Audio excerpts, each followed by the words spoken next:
শুরু করতেছি মহান সৃষ্টিকর্তার নামে, যিনি পরম করুণাময় এবং অত্যন্ত দয়ালু। আগুনে পুড়ছে যখন চুয়াডাঙ্গা, একই সময়ে স্বাস্থ্য মন্ত্রণালয়ের যখন তাহি অবস্থা, একই সময়ে ব্যবসায়ীদের একটা আলামত আপনাদেরকে দেখাইতে চাই। যখনই বাংলাদেশে কোনো বিপদ আসে, ব্যবসায়ীরা কেন জানি অটোমেটিক বদলায় যায়। আর রমজান মাস আসলে তো কোনো কথাই নেই। এখন যখন বিপদ আসছে আমাদের দেশে, সময় আমি আপনাদেরকে দেখাইতে চাই এই যে তেল, এই তেলেই কিন্তু আমাদের 12টা বাজাই দিচ্ছে। এটা হচ্ছে যে বসুন্ধরা তেল, মানে প্রতি লিটার তেলে প্রায় 60 টাকা বেড়েছে। এটার দাম এখন 167 টাকা। মানে গত এক সপ্তাহ আগেও এটার দাম ছিল 163 টাকা। মানে এক সপ্তাহের ব্যবধানে ব্যবসায়ীরা প্রায় 60 টাকা তেলের দাম বাড়াই দিচ্ছে। আরেকটা কথা, সাধারণ মানুষের তো কোনোভাবে এই তেল খাওয়া সম্ভব না। 12টা বাজাই দিচ্ছে এই তেল ব্যবসায়ীরা।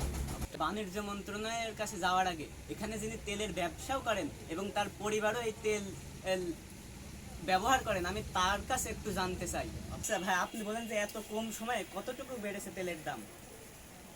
ভাই এক সপ্তাহের মধ্যে 4 থেকে 5 টাকা বেড়েছে। 4 থেকে 5 টাকা মাত্র এক সপ্তাহের মধ্যে বেড়েছে। দোকানের কি কোনো লাভ হচ্ছে নাকি সব কোম্পানি? দোকান থেকে মানে আমাকে বাড়তি টাকা দিয়ে আরো ইনভেস্ট করে ব্যবসা করা লাগে। মানে আরো বেশি টাকা ইনভেস্ট করে তাদেরকে তেল আনতে হচ্ছে। তো সাধারণ মানুষের কি অবস্থা? খুবই করুণ অবস্থা ভাই, খুবই করুণ অবস্থা। মানে ওদের মানে দেখার মতন আর কেউ নেই। আর সাধারণ মানুষের আহাজারি তো প্রতিদিনই শোনা লাগে, এটাই বলতে চাচ্ছে। তা আমি ভিডিও শেষ করার আগে আপনাদেরকে বলতে চাই, আমরা তো স্বাস্থ্য মন্ত্রণালয়কে নিয়ে ব্যস্ত থাকি, আর এই বাণিজ্য মন্ত্রী যদি এটা খেয়াল না করেন, সাধারণ মানুষের তো অনেক কষ্ট হয়। আর বিশেষ করে আমরা জানি যে প্রত্যেকটা ইউনিয়নে টিসিবির পণ্য আছে। এই টিসিবির পণ্য যথেষ্ট আসে না আমাদের, মানে যথেষ্ট মানুষ পায় না। আর এখান থেকে কিনতে খুব কম মানুষই পায় এই টিসিবির পণ্য।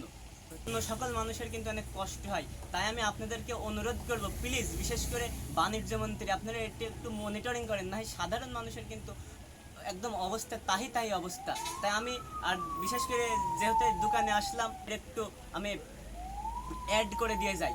এটা হচ্ছে জেহালা বাজারের মদননগর মোড়ের থেকে বিরাট ব্যাংকের সামনে। আমি বিশ্বাস করব যে এই দোকানদার যথেষ্ট কম নেবে, এখানে কম পাবেন। আজকের মতো এখানে বিদায় নিচ্ছি।